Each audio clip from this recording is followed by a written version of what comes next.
To add Quotex OTC market to MetaTrader 4, follow these steps. Note that Quotex itself doesn't provide direct integration with MT4, as it operates via its own proprietary platform.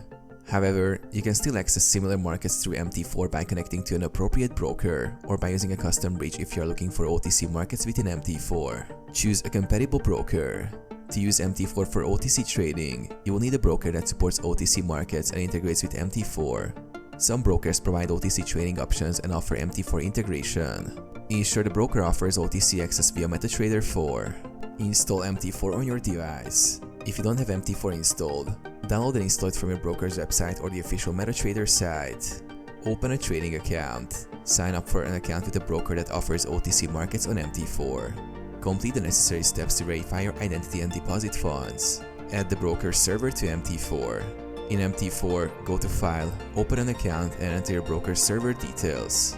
Choose a server provided by your broker that supports OTC trading. Select OTC market on MT4. Once logged in, access the Market Watch window and look for the OTC market instruments. Add them to the chart to start trading.